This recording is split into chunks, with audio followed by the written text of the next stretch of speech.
وما أبرئ نفسي إن النفس لأمارة بالسوء إلا ما رحم ربي إن ربي غفور رحيم. وقال الملك اوتوني به أستخلصه لنفسي فلما كلمه قال إنك اليوم لدينا مكين أمين. قال اجعلني على خزائن الأرض إني حفيظ عليم. وكذلك مكنا ليوسف في الأرض يتبوأ منها حيث يشاء نصيب برحمتنا من نشاء ولا نضيع أجر المحسنين. ولأجر الآخرة خير للذين آمنوا وكانوا يتقون. وجاء إخوة يوسف فدخلوا عليه فعرفهم وهم له منكرون. ولما جهزهم بجهازهم قال ائتوني بأخ لكم من أبيكم ألا ترون أني أوفي الكيل وأنا خير المنزلين. فإن لم تاتوني به فلا كيل لكم عندي ولا تقربون. قالوا سنراود عنه أباه وإنا لفاعلون. وقال لفتيته اجعلوا بضاعتهم في رحالهم لعلهم يعرفونها إذا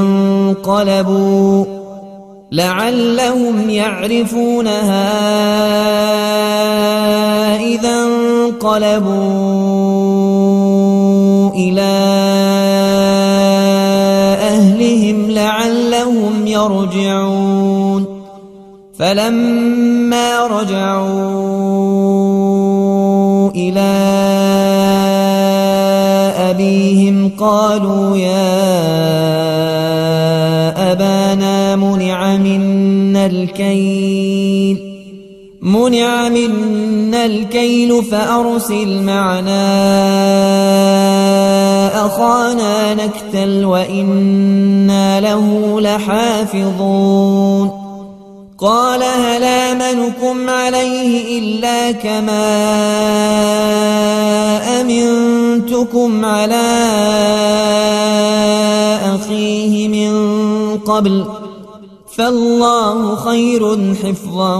وهو أرحم الراحمين. ولما فتحوا متاعهم وجدوا بضاعتهم ردت إليهم قالوا يا أبانا ما نبغي هذه بضاعتنا ردت إلينا ونمير أهلنا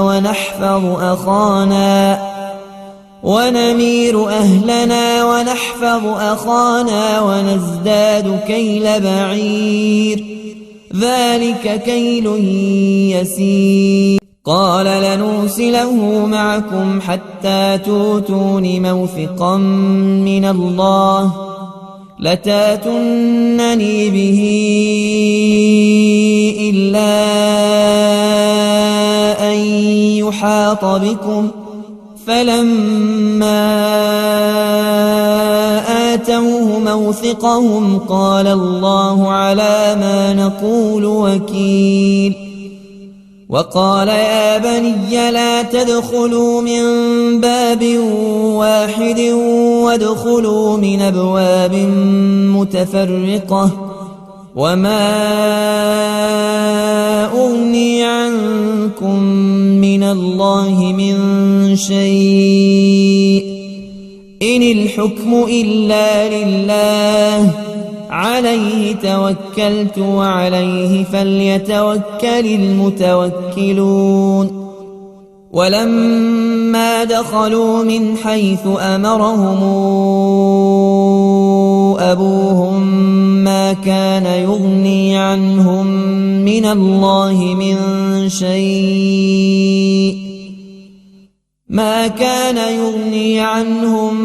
الله من شيء إلا حاجة في نفس يعقوب قضاها وإنه لذو علم لما علمناه ولكن أكثر الناس لا يعلمون ولما دخلوا على يوسف آوى إليه أخاه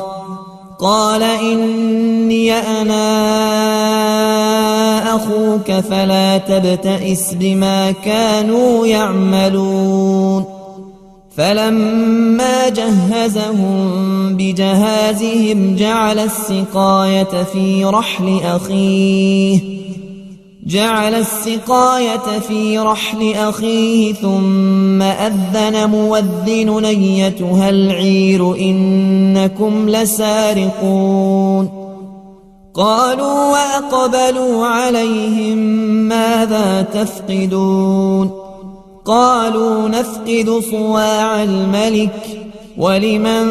جاء به حمل بعير وأنا به زعيم قالوا تالله لقد علمتم ما جئنا لنفسد في الأرض وما كنا سارقين قالوا فما جزاؤه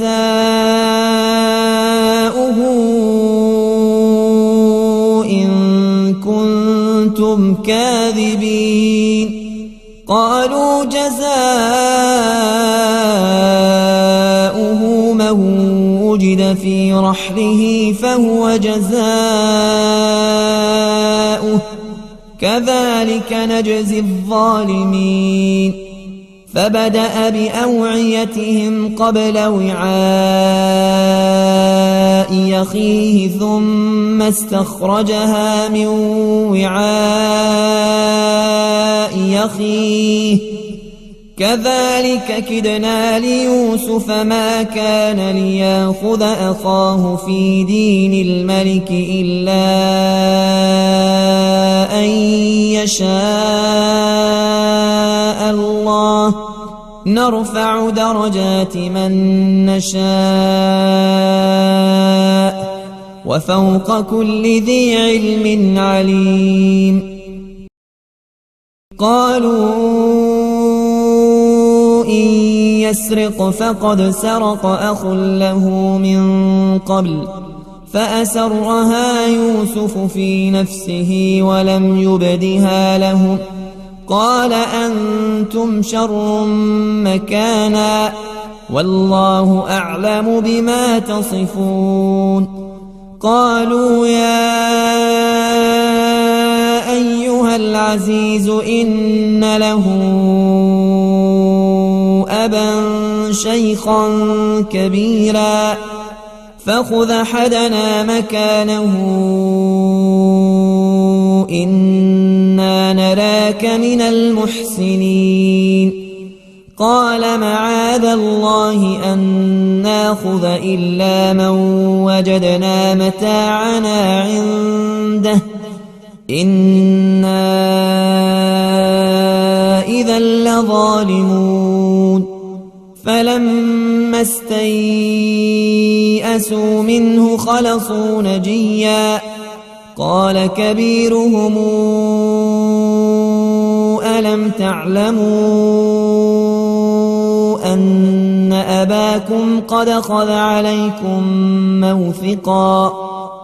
أن أباكم قد أخذ عليكم موثقا من الله ومن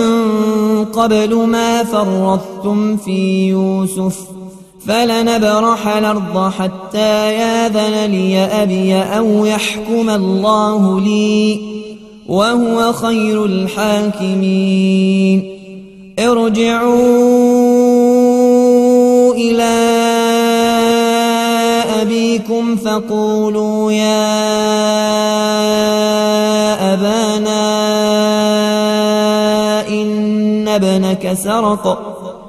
إن ابنك سرق وما شهدنا إلا بما علمنا وما كنا للغيب حافظين واسأل القرية التي كنا فيها والعير التي أقبلنا فيها وإنا لصادقون قال بل سولت لكم أنفسكم أمرا فصبر جميل عسى الله أن ياتيني بهم جميعا إنه هو العليم الحكيم وتولى عنهم وقال يا أسفا على يوسف وابيضت عيناه من الحزن فهو كظيم قالوا تالله تفتأ تذكر يوسف حتى تكون حرضا أو تكون من الهالكين قال إنما أشكو بثي وحزني إلى الله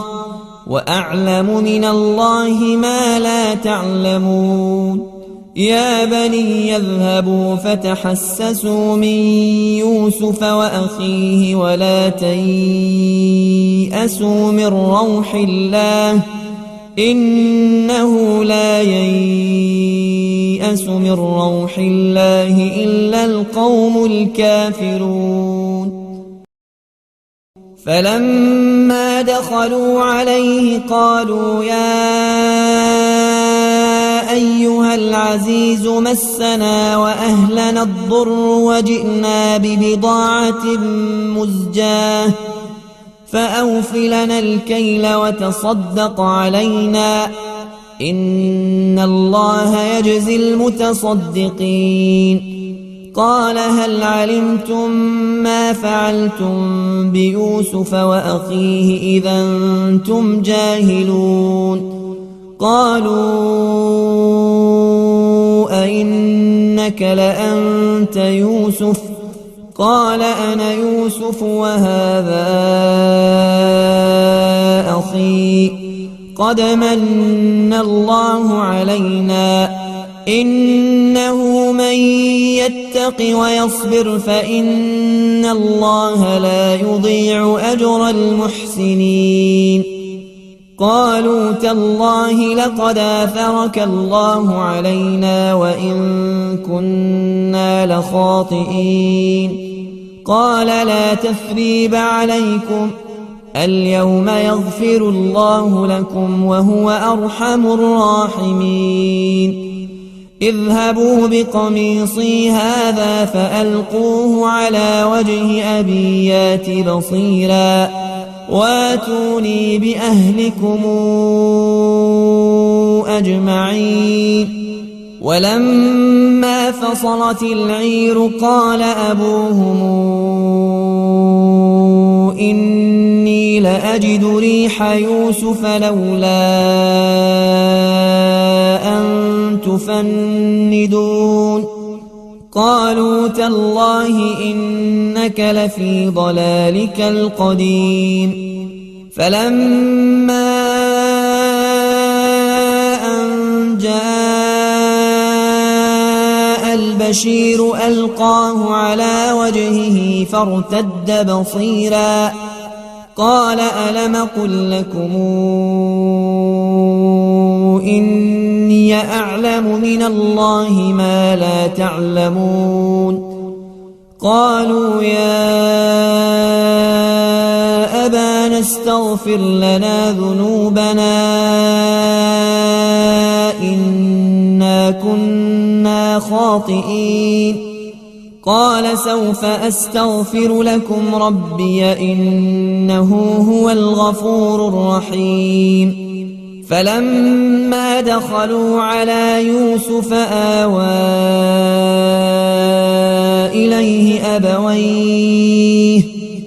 وقال ادخلوا مصر إن شاء الله آمنين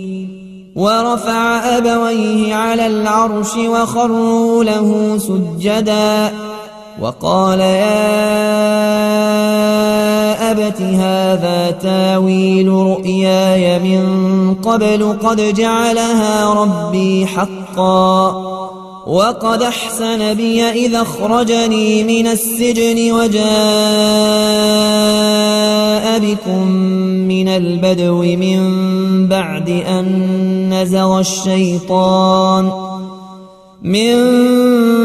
أن نزغ الشيطان بيني وبين إخوتي إن ربي لطيف لما يشاء إنه هو العليم الحكيم رب قد آتيتني من الملك وعلمتني من تاويل الأحاديث فاطر السماوات والأرض أنت وليي في الدنيا والآخرة توفني مسلما وألحقني بالصالحين ذلك من أنباء الغيب نوحيه إليك وما كنت لديهم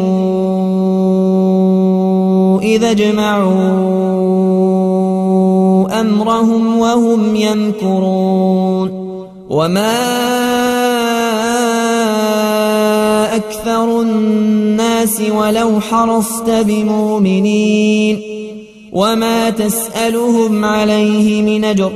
إن هو إلا ذكر للعالمين وكأي من آية في السماوات والأرض يمرون عليها وهم عنها معرضون وما يؤمن أكثرهم بالله إلا وهم مشركون أفأمنوا أن تاتيهم غاشية من عذاب الله أو تاتيهم الساعة بغتة وهم لا يشعرون قل هذه سبيلي أدعو إلى الله على بصيرة أنا ومن اتبعني وسبحان الله وما أنا من المشركين وما أرسلنا من قبلك إلا رجالا يوحى إليهم من أهل القرى أفلم يسيروا في الأرض فينظروا كيف كان عاقبة الذين من قبلهم ولدار الآخرة خير للذين اتقوا فلا تعقلون حتى إذا استيأس الرسل وظنوا أنهم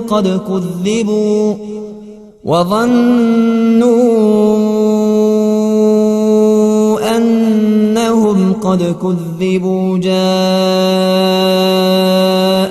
نصرنا فننجي من نشاء ولا يرد بأسنا عن القوم المجرمين لقد كان في قصصهم عبرة لأولي الألباب ما كان حديثا يفترى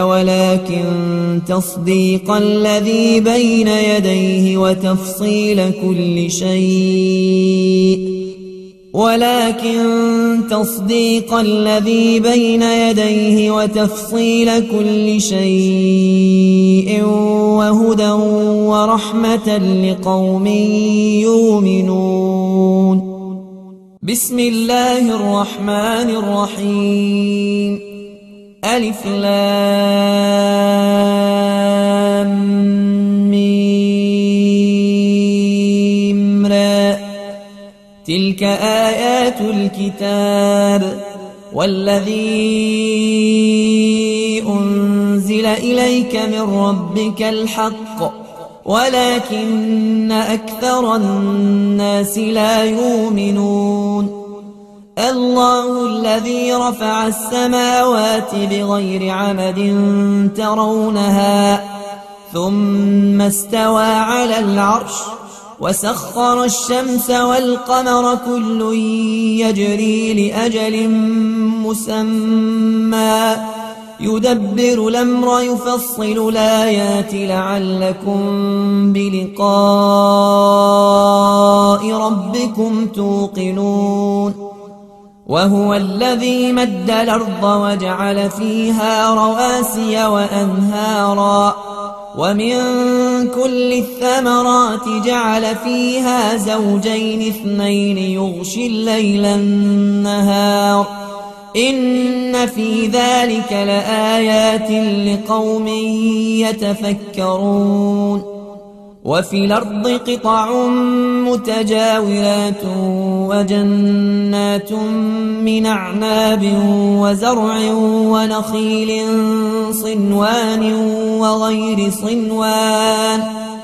صنوان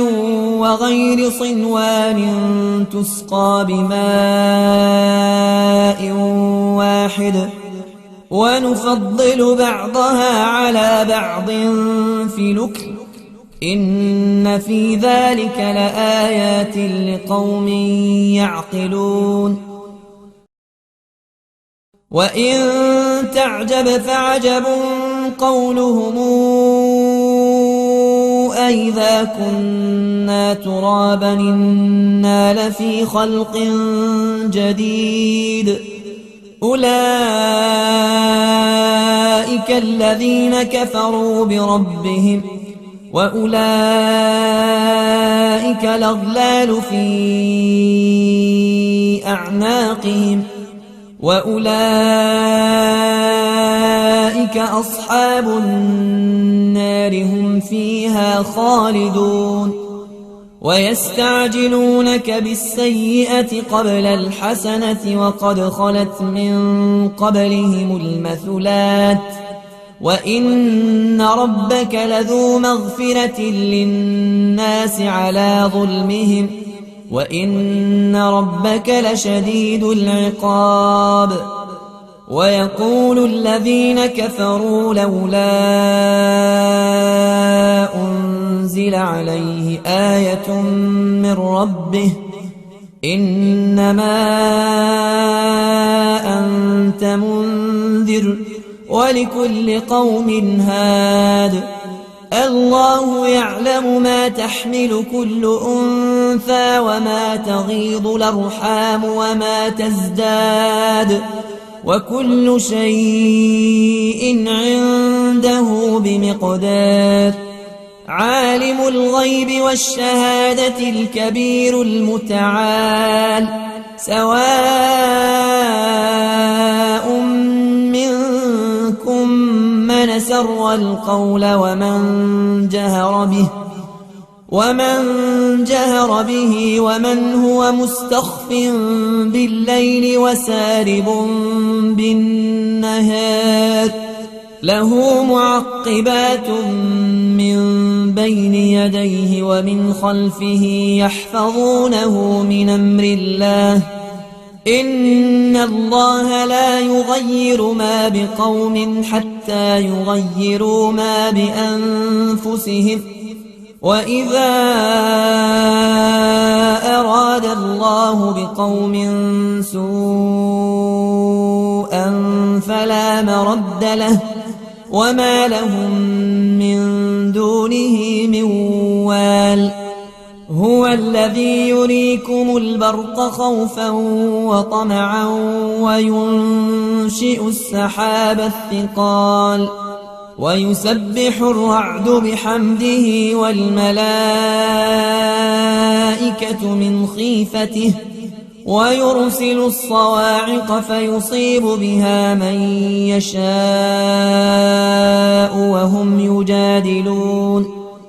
وهم يجادلون في الله وهو شديد المحال.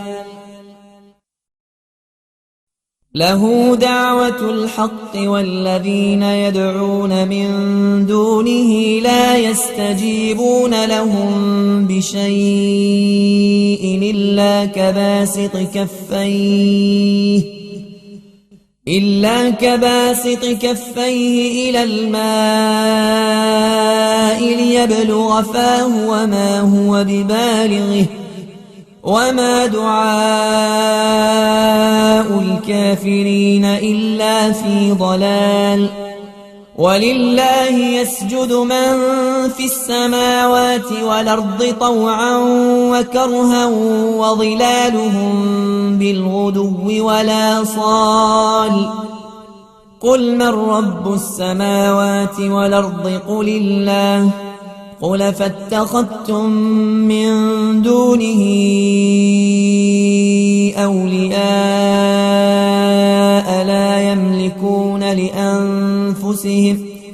لا يملكون لأنفسهم نفعا ولا ضرا. قل هل يستوي الأعمى والبصير أم هل تستوي الظلمات والنور أم جعلوا لله شركاء خلقوا كخلقه فتشابه الخلق عليهم. قل الله خالق كل شيء وهو الواحد القهار. أنزل من السماء ماء فسالت أودية بقدرها فاحتمل السيل زبدا رابيا ومما توقدون عليه في النار ابتغاء حلية أو متاع زبد مثله كذلك يضرب الله الحق والباطل. فأما الزبد فيذهب جفاء وأما ما ينفع الناس فيمكث في الأرض كذلك يضرب الله الأمثال. للذين استجابوا لربهم الحسنى والذين لم يستجيبوا له لو أن لهم ما في الأرض جميعا ومثله معه لافتدوا به أولئك لهم سوء الحساب ومأواهم جهنم وبئس المهاد. أفمن يعلم أنما أنزل إليك من ربك الحق كمن هو أعمى إنما يتذكر أولو الألباب الذين يوفون بعهد الله ولا ينقضون الميثاق والذين يصلون ما أمر الله به أن يوصل ويخشون ربهم ويخافون سوء الحساب. والذين صبروا ابتغاء وجه ربهم وأقاموا الصلاة وأنفقوا مما رزقناهم سرا وعلانية ويدرؤون بالحسنة السيئة أولئك لهم عقبى الدار جنات عدن يدخلونها ومن صلح من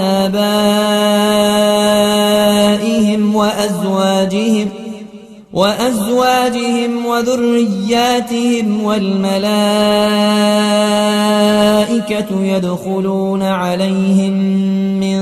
كل باب سلام عليكم بما صبرتم فنعم عقبى الدار والذين ينقضون عهد الله من بعد ميثاقه ويقطعون ما أمر الله به أن يوصل ويفسدون في الأرض أولئك لهم اللعنة ولهم سوء الدار الله يبسط الرزق لمن يشاء ويقدر وفرحوا بالحياة الدنيا وما الحياة الدنيا في الآخرة إلا متاع ويقول الذين كفروا لولا أنزل عليه آية من ربه قل إن الله يضل من يشاء ويهدي إليه من أناب الذين آمنوا وتطمئن قلوبهم بذكر الله ألا بذكر الله تطمئن القلوب الذين آمنوا وعملوا الصالحات طوبى لهم وحسن مآب كذلك أرسلناك في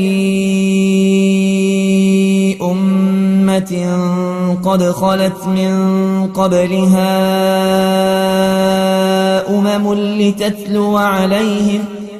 لتتلو عليهم الذي أوحينا إليك وهم يكفرون بالرحمن قل هو ربي لا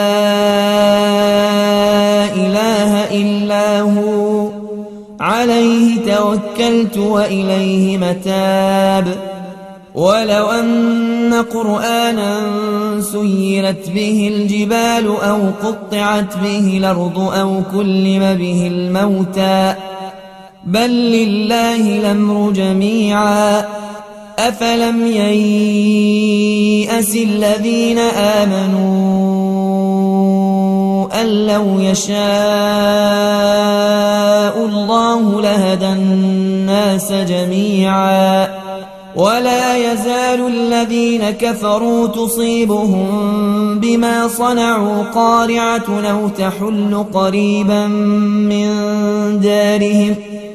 أو تحل قريبا من دارهم حتى ياتي وعد الله إن الله لا يخلف الميعاد ولقد استهزئ برسل من قبلك فأمليت للذين كفروا ثم أخذتهم فكيف كان عقاب أفمن هو قائم على كل نفس بما كسبت وجعلوا لله شركاء قل سموهم أم تنبئونه بما لا يعلم في الأرض أم بظاهر من القول بل زين للذين كفروا مكرهم وصدوا عن السبيل ومن يضلل الله فما له من هاد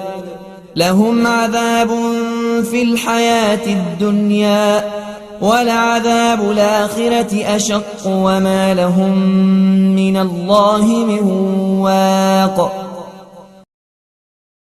مثل الجنة التي وعد المتقون تجري من تحتها الأنهار أكلها دائم وظلها تلك عقبى الذين اتقوا وعقبى الكافرين النار والذين آتيناهم الكتاب يفرحون بما أنزل إليك ومن الأحزاب من ينكر بعضه قل إنما أمرت أن أعبد الله ولا أشرك به إليه أدعو وإليه مآب وكذلك أنزلناه حكما عربيا ولئن اتبعت أهواءهم بعدما جاءك من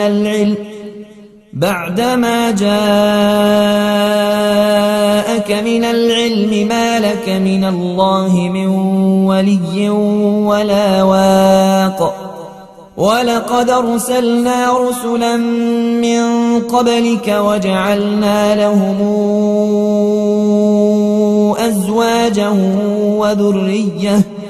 وما كان لرسول أن يأتي بآية إلا بإذن الله لكل أجل كتاب يمحو الله ما يشاء ويثبت وعنده أم الكتاب وإما نرينك بعض الذي نعدهم أو نتوفينك فإنما عليك البلاغ وعلينا الحساب أولم يروا أنا ناتي الأرض ننقصها من أطرافها والله يحكم لا معقب لحكمه وهو سريع الحساب وقد مكر الذين من قبلهم فلله المكر جميعا يعلم ما تكسب كل نفس وسيعلم الكافر لمن عقبى الدار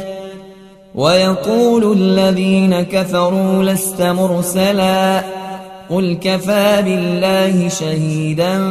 بيني وبينكم ومن عنده علم الكتاب بسم الله الرحمن الرحيم ألف لام را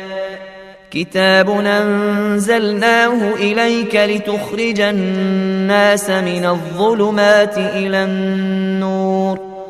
بإذن ربهم إلى صراط العزيز الحميد الله الذي له ما في السماوات وما في الأرض وويل للكافرين من عذاب شديد الذين يستحبون الحياة الدنيا على الآخرة ويصدون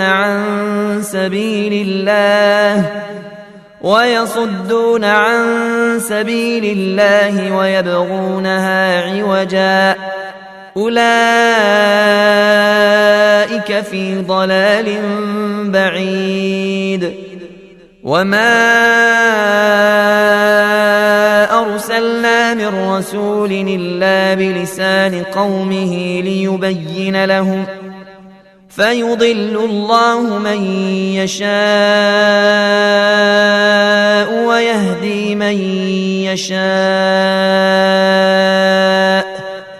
وهو العزيز الحكيم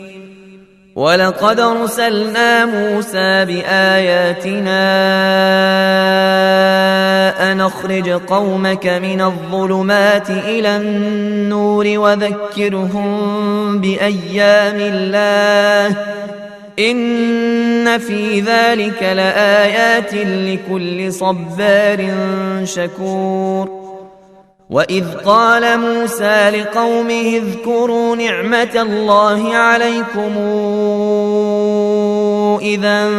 جاءكم من آل فرعون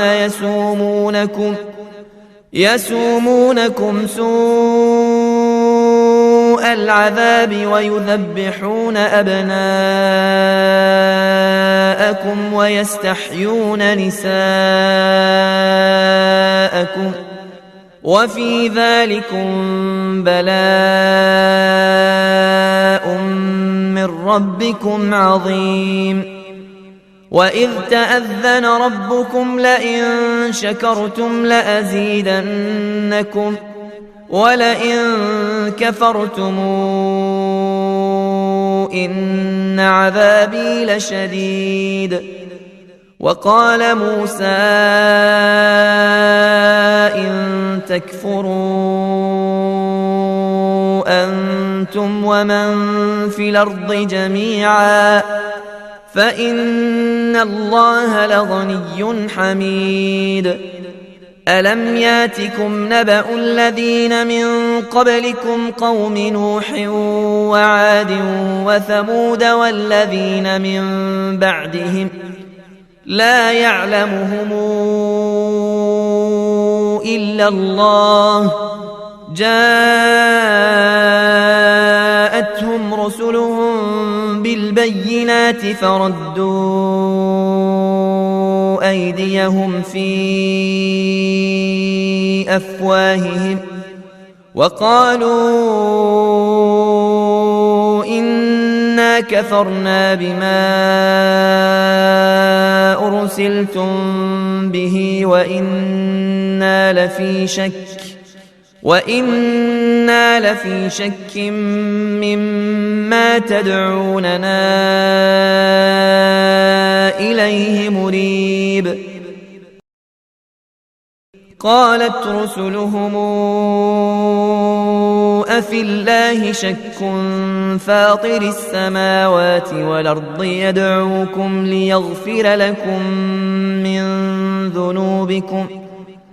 يدعوكم ليغفر لكم من ذنوبكم ويوخركم إلى أجل مسمى قالوا إن أنتم إلا بشر مثلنا تريدون أن تصدونا عما كان يعبد آباؤنا فاتونا بسلطان مبين قالت لهم رسلهم إن نحن إلا بشر مثلكم ولكن الله يمن على من يشاء من عباده وما كان لنا أن ناتيكم بسلطان إلا بإذن الله وعلى الله فليتوكل المؤمنون وما لنا ألا نتوكل على الله وقد هدانا سبلنا ولنصبرن على ما آذيتمونا وعلى الله فليتوكل المتوكلون وقال الذين كفروا لرسلهم لنخرجنكم من أرضنا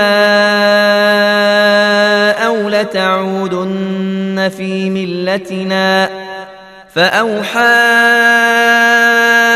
إليهم ربهم لنهلكن الظالمين ولنسكننكم الأرض من بعدهم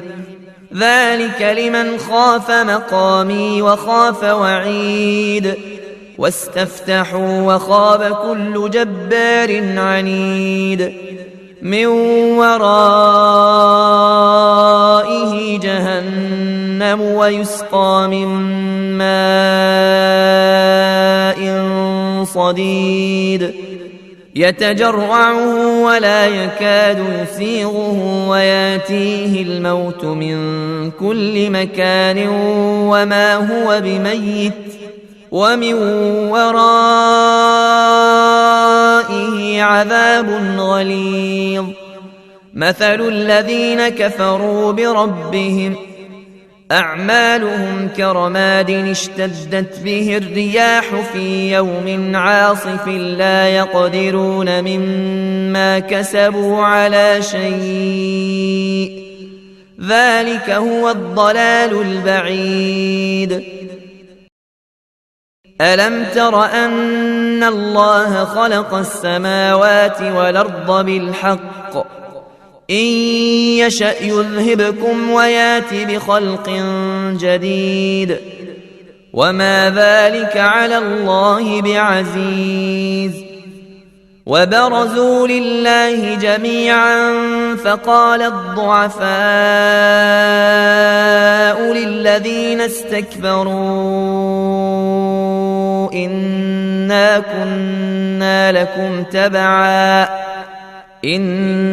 كنا لكم تبعا فهل أنتم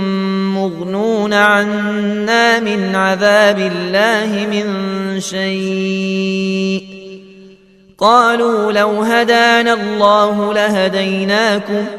سواء علينا أجزعنا أم صبرنا ما لنا من محيص. وقال الشيطان لما قضي الأمر إن الله وعدكم وعد الحق ووعدتكم فأخلفتكم وما كان لي عليكم من سلطان إلا أن دعوتكم فاستجبتم لي فلا تلوموني ولوموا أنفسكم ما أنا بمصرخكم وما أنتم بمصرخي إني كفرت بما أشركتمون من قبل إن الظالمين لهم عذاب أليم. وأدخل الذين آمنوا وعملوا الصالحات جنات تجري من تحتها الأنهار خالدين فيها بإذن ربهم تحيتهم فيها سلام. ألم تر كيف ضرب الله مثلا كلمة طيبة كشجرة طيبة نصلها ثابت وفرعها في السماء تؤتي أكلها كل حين بإذن ربها ويضرب الله الأمثال للناس لعلهم يتذكرون. ومثل كلمة خبيثة كشجرة خبيثة اجتثت من فوق الأرض ما لها من قرار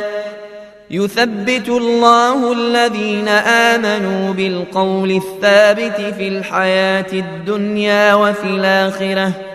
ويضل الله الظالمين ويفعل الله ما يشاء. ألم تر إلى الذين بدلوا نعمة الله كفرا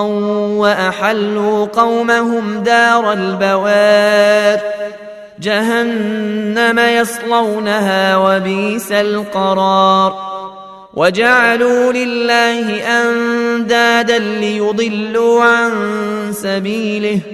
قل تمتعوا فإن مصيركم إلى النار.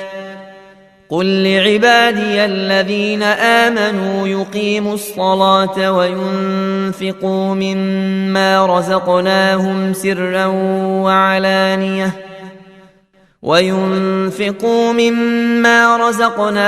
سرا وعلانية من قبل أن ياتي يوم لا بيع فيه ولا خلال الله الذي خلق السماوات والأرض وأنزل من السماء ماء فأخرج به من الثمرات رزقا لكم وسخر لكم الفلك لتجري في البحر بأمره وسخر لكم الأنهار وسخر لكم الشمس والقمر دائبين وسخر لكم الليل والنهار وآتاكم من كل ما سألتموه وإن تعدوا نعمة الله لا تحصوها إن الإنسان لظلوم كفار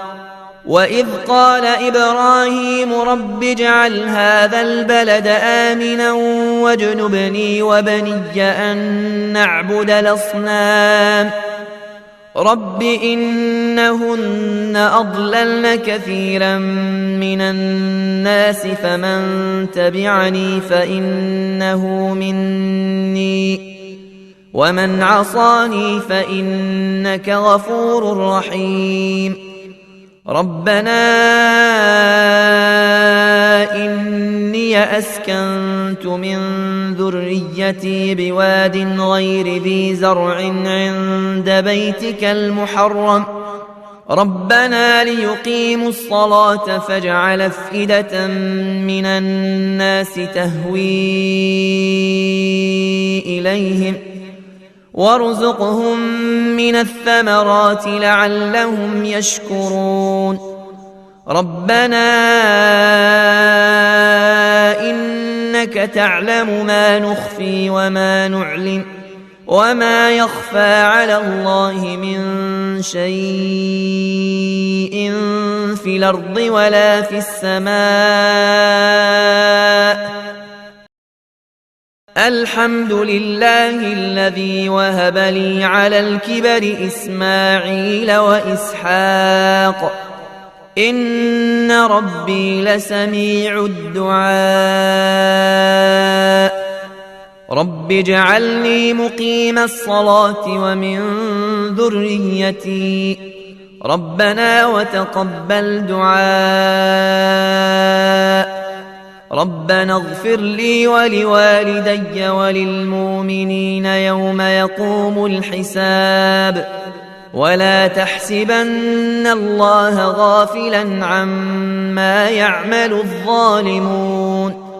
إنما يوخرهم ليوم تشخص فيه الأبصار مهطعين مقنعي رؤوسهم لا يرتد إليهم طرفهم وأفئدتهم هواء وأنذر الناس يوم ياتيهم العذاب فيقول الذين ظلموا ربنا أخرنا إلى أجل قريب نجب دعوتك ونتبع الرسل أولم تكونوا أقسمتم من قبل ما لكم من زوال وسكنتم في مساكن الذين ظلموا أنفسهم وتبين لكم كيف فعلنا بهم وضربنا لكم الأمثال وقد مكروا مكرهم وعند الله مكرهم وإن كان مكرهم لتزول منه الجبال فلا تحسبن الله مخلف وعده رسله إن الله عزيز ذو انتقام يوم تبدل الأرض غير الأرض والسماوات وبرزوا لله الواحد القهار وترى المجرمين يومئذ مقرنين في الأصفاد سرابيلهم من قطران وتغشى وجوههم النار ليجزي الله كل نفس ما كسبت إن الله سريع الحساب هذا بلاغ للناس ولينذروا به وليعلموا أنما هو إله واحد وليذكر أولو الألباب